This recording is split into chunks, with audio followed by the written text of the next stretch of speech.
welcome to the Hallmarkies podcast. And we're really excited today. We have with us the new king of rom-coms. This is so exciting. And we are talking with Jonathan Stoddard today. He's the star of the new movie coming to Up TV, The SOULMATE SEARch, and a million other projects. And Jonathan, thank you so much for coming on the podcast. Thank you. It's a pleasure to be here. Thank you. Yeah, it's been so fun. I started seeing your name just keep popping up. And then when I watched the Love Retreat and interviewed Ainsley, I was like, Jonathan Stoddard is in like every movie. It's been a wild journey, Yeah. to say the least, but it's really cool to see everything coming out, and the feedback has been wonderful as well. You have 15 upcoming projects on your IMDb. 15. That's Yeah. amazing. Yeah. Well done. I like to work. What can I say? You do. It's really good. But since this is the first time that you're on the podcast, why don't you introduce yourself to the audience and tell us a little bit about how you got started and what inspired you to get into acting?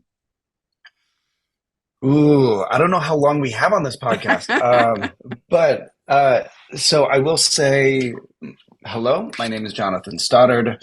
I love life. So if you do any kind of like background check on me or anything like that, from going to college as a physics major and then going into culinary school and then being a chef for a while, and then and I do a lot of things with music and photography, and I'll say, long story short, the reason why I got into acting is because every project I get to learn something new, experience something new. I'm like the epitome of ADHD, and so acting is perfect for me. And they're like, here's something new, here's a new place, here's new people. Although I love working with repeat people, and that's part of the reason why I've been able to work so much. But it's so fantastic to have the said family disappear for a little bit, come back, and get involved with everybody's lives again, and the bonds that you make while making a film, they last forever. And so the industry, everything about the industry calls to me. Mm-hmm. Do you remember your first role that you ever got? Yes. But I will say, as a funny story, I have texts years ago of getting excited just to be cast as a background actor. Yeah. Oh, yeah. In a Chase commercial. Uh-huh. And it was like the biggest, greatest thing that I could have ever imagined at the time. Let alone booking a lead role in a commercial, let alone booking a small role in a movie, let alone booking a lead role in a movie. And I actually keep track of everything that I've done because it's important to know where we've come from. My journey has not been handed to me on a silver platter. It's been something that I've really worked for and gone through a lot of things and made a lot of sacrifices. And so I love the journey, and I love all those memories. Yeah, I mean, basically, actors are basically freelancers, and I know of myself as a freelance worker that anytime you get a booking, it's very exciting. Someone's it's celebration. Your talents. It's bring out the parade. It never gets old. It's amazing. Yeah. Well, how did you get on this rom-com train? How did that all start? That is a great question. So I don't know exactly, but there was a movie I did a while ago called The Beauty of Love.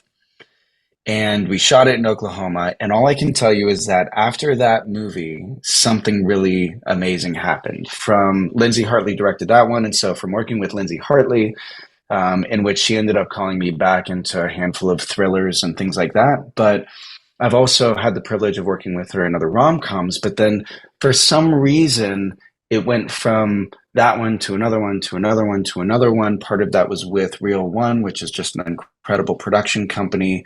And then the producers as well, and having a chance to work with them. And the opportunities to work just kept coming in. And I was at a place where I was like, yes, I'm going to say yes to everything. I love this career, and I want to be a part, and I want to learn. So all I know is that it hasn't stopped, and It's been a wild, wild journey from rom-coms to the Christmas to the thrillers to period pieces to everything. Yeah. What do you love most about rom-coms? What do you think is special about them? Rom-coms paint a wonderful picture about how we envision the possibility of a great relationship to go. Yeah. And there's something so inspiring and really magical and hopeful about that. Yeah. And one of the, I think, our most powerful assets as human beings is hope. And whether we believe, entirely that, the perfect match and all of that, whether we believe that that is entirely possible for ourselves, watching a rom-com, having fun, just smiling, enjoying it, the laughs here and there, or even just feeling good after 2 hours after a stressful day or a stressful week or an intense, life can be hard. And being able to put on a rom-com and disappear for a little bit in a witnessing a great relationship unfold, even if they're going to get together, it still takes you on a ride, and it's fun, and it's great.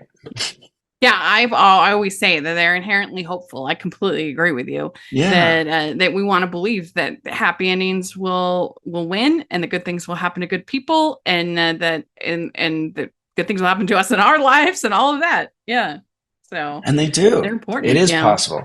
It's Yes. important for us never to lose sight of that. Mm-hmm. Ho, ho, ho. We'd like to take a second and thank our sponsor for this episode of the podcast. It's the Hallmarkies Patreon. Do you love Hallmarkies podcast, especially at Christmas? Do you enjoy the holiday previews, recaps, interviews, and bonus episodes? If the answer is yes, please consider supporting the Hallmarkies Patreon. We need your help to do what we do both during the Christmas season and all year round. But not only do you help a podcast led by strong, independent women by becoming a Patreon, you get to become a part of the Hallmarkies family. Starting at only $2 a month as a patron, you will have access to our Facebook Patreon group where we talk about the movies, shows, and more all year. We also have many monthly patron watch-alongs with guests like Lacey Chabert, Natalie Hall, Paul Campbell, Mary Lou Henner, and more, giving their behind-the-scenes details of their films. As a patron, you also have the chance to provide input into the podcast and even join us at different tiers. So this Christmas season, spread some cheer to the Hallmarkies Patreon and become a member today. You won't regret it. Go to patreon.com/hallmarkies to learn more. That's patreon.com/hallmarkies. The first time I saw you was in A Prince and Pauper Christmas. That was so fun. Ion did that series that Christmas of the little detective mystery stories. That was really fun. Yeah. And it must have been a hoot for you to be in this movie and to play these two different roles, both the Pauper and the Prince. It was incredible. It was incredible. And something fun. So you brought up Love on Retreat, which just came out right on Up TV not that long ago. And but the director of that was Brittany Underwood. Mm-hmm. And my love interest in A Prince and Pauper Christmas was Brittany Underwood. Yes. Yeah. And so I first met Brittany when she was directing me.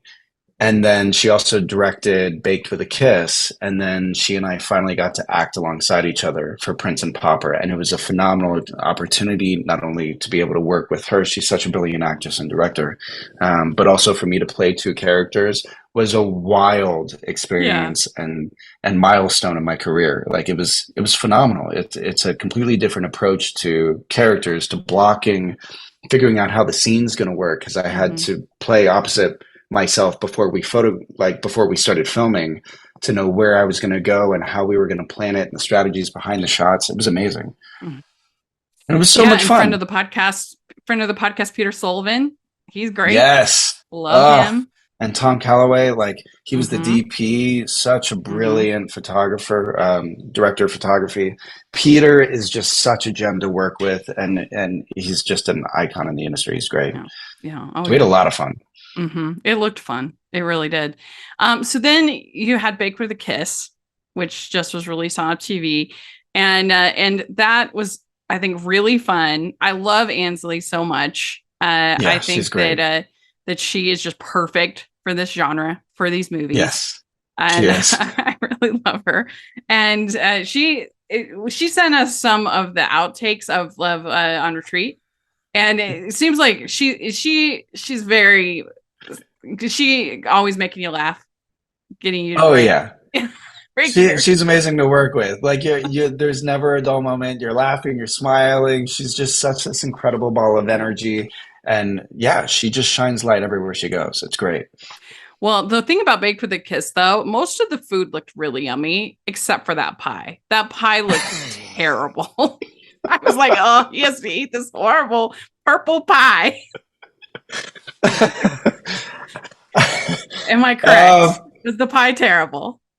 No, the pie wasn't bad, but it's so funny that you mentioned that because I feel like I vaguely remember while we were filming it that there was an intention for the pie to be more extravagant or just different in some capacity. Like, I don't know. It was just going to be more magical or something with like, the icing and the topping and stuff like that. Something had happened. And again, I don't remember all the details, but something had happened. And then I remember the reveal and, and it just being like, okay, this is what we've got to work with.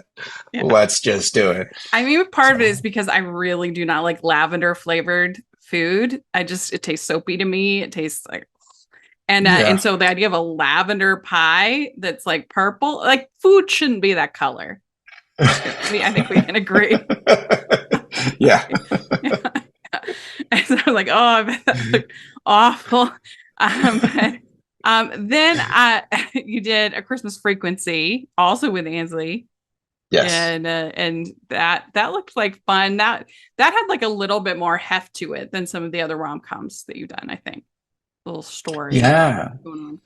Yeah. Yeah, it was a little bit more of like a grounded. It was interesting because there's kind of like the Disney rom-com, a little bit more of like HBO rom-coms, and now there's the Hulu rom-coms and all this kind of stuff.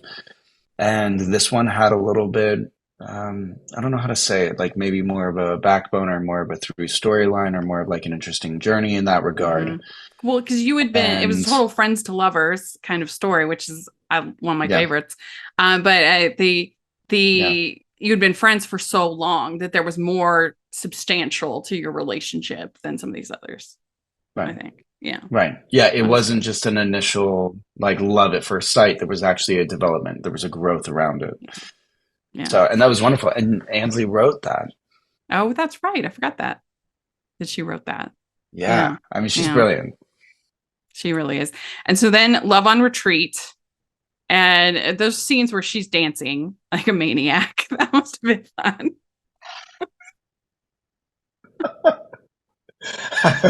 So I gotta tell you, when we got up to shoot that, she's like, hey, Brittany, when it comes time and we are not kind of like wide shot, she's like, I have something called the octopus. I'm not gonna do it because I want a truthful reaction from John. So it's just like my signature thing. This is what I do, but I'm not going to show you what it is. I was like, you're not going to show me what this dance is?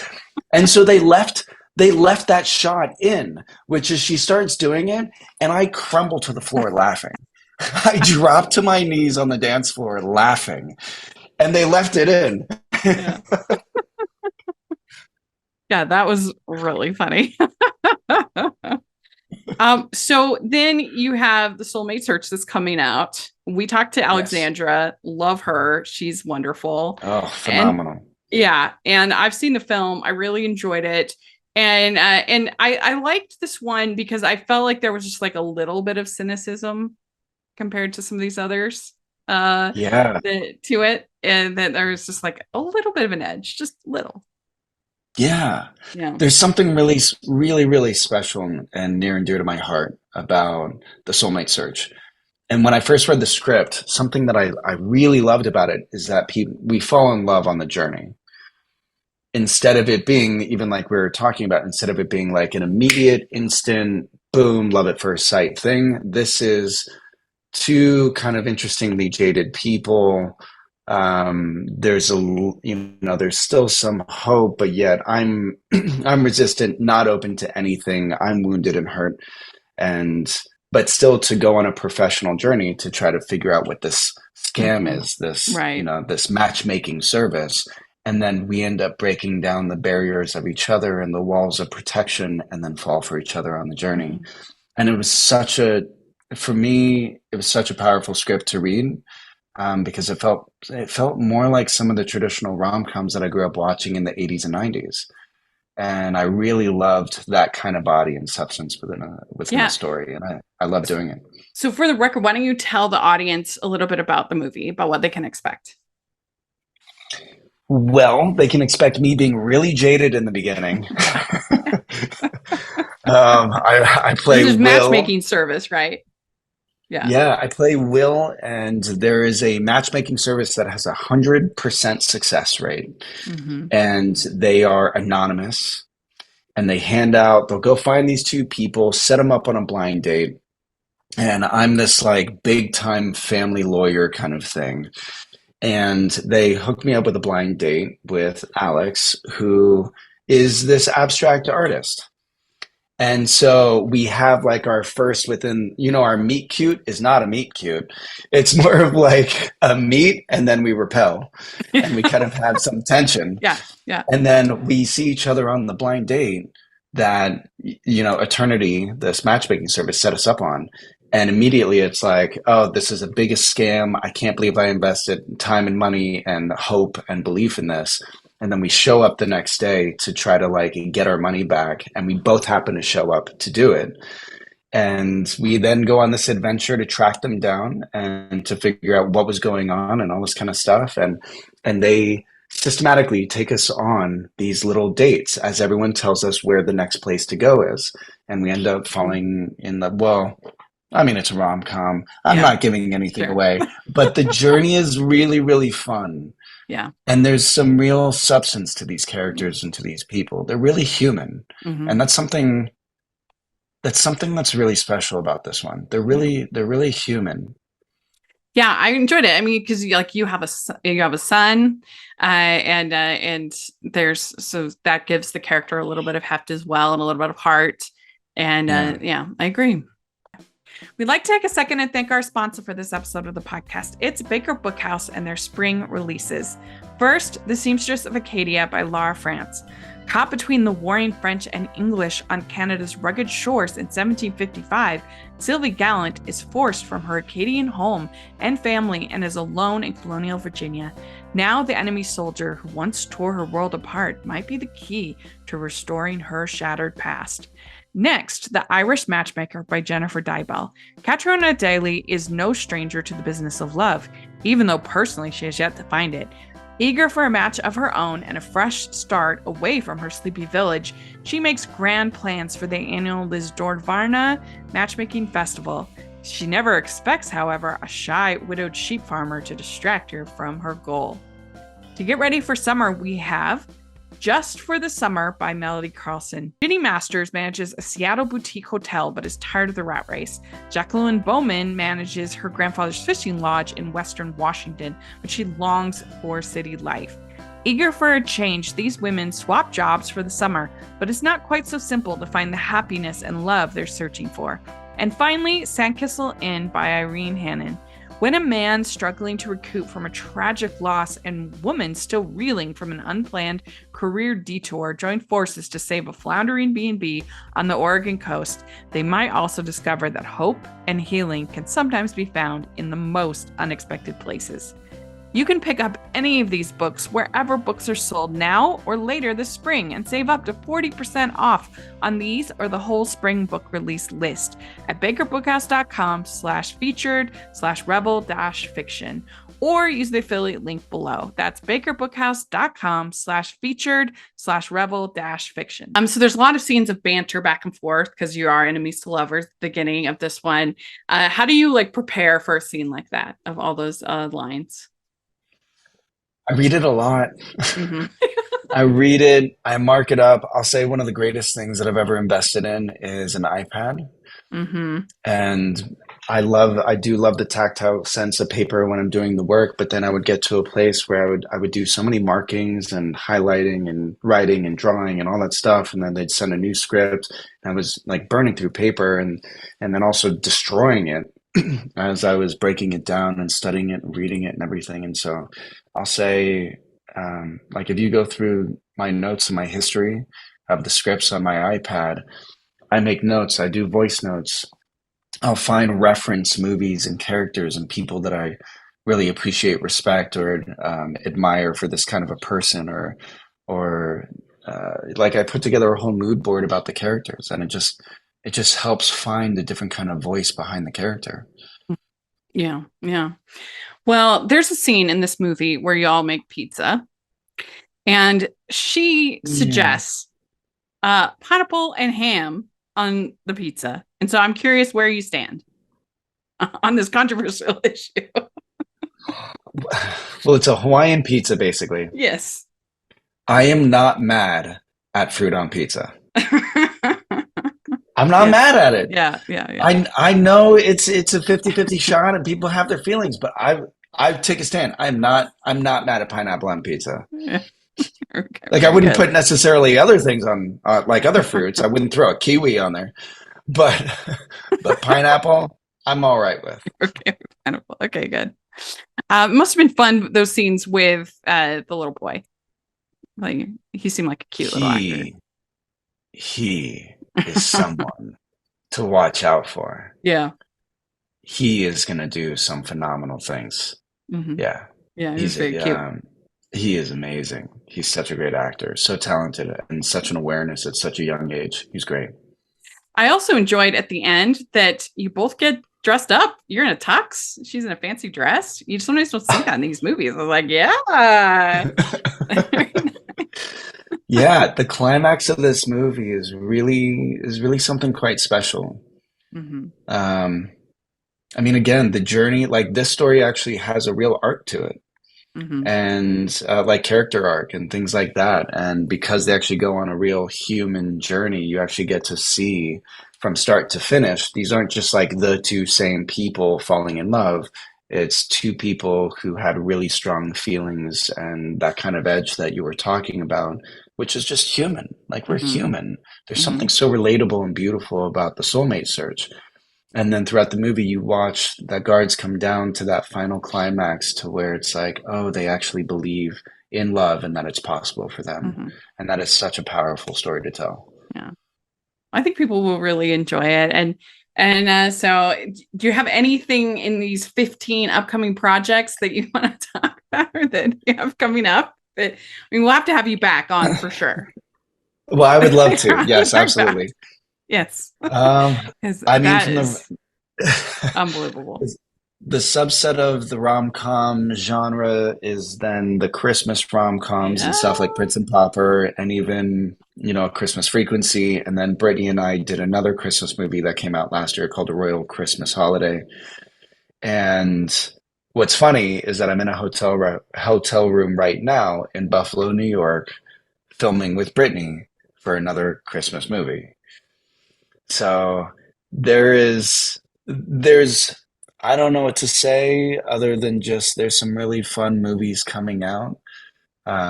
Some cross genre, some just really fun. I have another movie with Alex actually. So she's my co-star, obviously, from Soulmate Search. Mm-hmm. She and I did a movie at the end of last year together, and that one's going to be really fun when it comes out. I think it's going to be so cute. Like I am very excited about the movies that are on their way to getting released because there are just some really good ones. Well, that's got to be exciting because I mean, it's just got to be nice when you've worked with somebody before. You don't have to work as hard to develop the chemistry. It's just like, let's do it.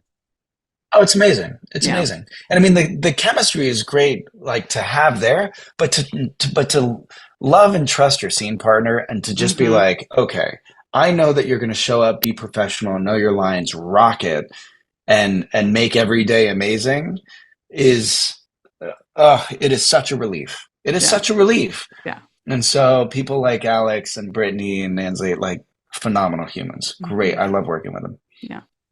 I've loved talking. I haven't talked to Brittany yet, but want to. But I loved talking to Alexandra and Ansley. They were great. So we'd like to take a second and thank our sponsor for this episode of the podcast. It's the Hallmarkies merch store. Are you looking for that perfect gift for the postable, Hardy, or Hallmarky in your life? What about getting that t-shirt or hoodie that will help you stand out at your next holiday party? Now is the time to check out the Hallmarkies merch store. Full of festive designs by artists like Jessica Miller, Carrie from Hallmark Comics, and more. You can even have more than just shirts, but totes, cell phone cases, notebooks, mugs, and more. And it isn't just Hallmark. We have designs for Anna Green Gables, Man from Snowy River, The Nanny, and more. Every purchase at the merch store goes to help support the podcast and allows us to make the great content you know and love. There are frequent sales, so go to tpublic.com/stores/Hallmarkies or see the link in the description. That's tpublic.com/stores/Hallmarkies. Well, we like to end our interviews with some fun get-to-know-you questions.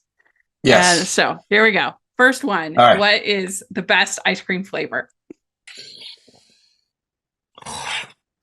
It's a little bit of a rambly answer, but I'm going to start with cookies and cream. Okay.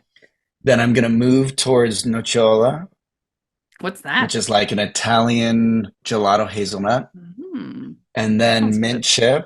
Yeah, it's real good. Oh, yeah. And then like butter pecan, and if we get into like the frou like nice, salt Yeah. and straws or Jenny's or like, the artisan Yeah. flavors. Oh, I go crazy for some of those. A lot of those, though, are a little too, like, they're trying too hard to, like, they're putting grasshoppers and stuff. I know.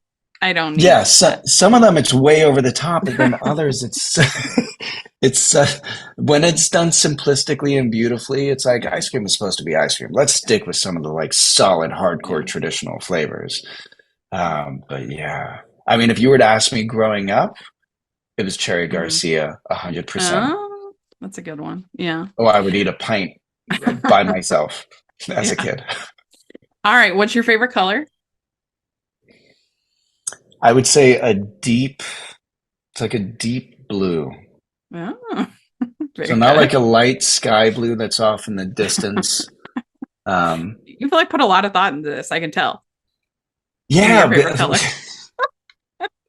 but yeah, like I like substance and I like depth, and I want to be able to look at something and have it kind of look like, almost a 3D puzzle where you kind of have to search in between the fabric of the colors kind of thing. I love that kind of depth. That's good. All right. What music are you into right now? Ooh. This used to be what CDs in your CD player, but can't do that Yeah. anymore. Yeah, right. Well, now the question is like, what was your last Spotify playlist? Yeah, kind of Spotify thing? playlist. Yeah. So I will say two of my most recent Spotify playlists are, one is I'll just go and I'll do a search for like cooking dinner music, Mm. and I'll get a really interesting mix of everything from like Italian to crooner. It just takes me on a really interesting ride. Again, ADHD. So the differences of music and jumping into something where maybe I'm doing salsa, Yeah. or I can like get into more of like a Sinatra or something like that and go on these rides is amazing. So Yeah. I love that kind of like dinner atmosphere cooking music. I got to look at Spotify playlists the way you do. That sounds good. Yeah. Oh, it's amazing. Try By it. Just do a search activity. for that. By activity, Yes. not by genre or Yeah. singer. Yeah. Very good. Oh, it's gonna blow your mind. Get ready. Yeah. Yeah. All right. What is your go-to date night food? Cooking, well, if it's not like going to a restaurant, Mm-hmm. oh, I couldn't even answer that about staying in. Oh, that's a hard one. Because culinary school and Yeah. I've helped open a couple restaurants and stuff, and cooking is such like a personal thing. And based off of the palate, I just like creating, whatever Yeah. they're excited for or interested. I think Otherwise, that it's tricky because you need something that's not messy, because you don't want to get on a date. Like, you don't want to You don't want to get like ribs or something. I saw a rom-com the other day where they like the guy took his date to go have ribs, and I was like, "Are you kidding me?" Yeah, that's a little no. Yeah, I mean, and to your point, but something rustic and fun can be that can also be a great, first date thing, breaking down the barriers because it doesn't have to be proper, white glove table service kind of thing, ordering big, like, whatever. Yeah, you don't want it too fancy. Yeah, it doesn't have to be like when I'm doing a first date, I like sushi. I think sushi is a good one because it's small, it's petite, good. It's tasty, and you can see how adventurous they are. Well, yeah, and if they're good with chopsticks, you're kind of like, oh, right. I'm secretly judging you, but right. Yeah, absolutely. All right. What is your go-to date night activity if you're going out doing something? Oh, dancing. Like salsa dancing. Oh, that's so cool. Good. Okay. Which do you like better, dogs or cats? Dogs. All right. Which do you like better, beaches or mountains?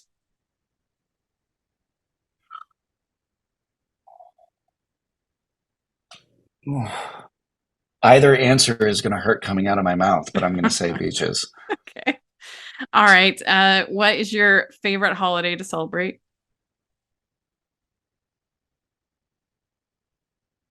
New Year's. Like Christmas into New Year's. Okay. Very good. All right. Last question. What is your favorite Hallmark or romantic movie? And you can say one of the 66 that you've made. No judgment.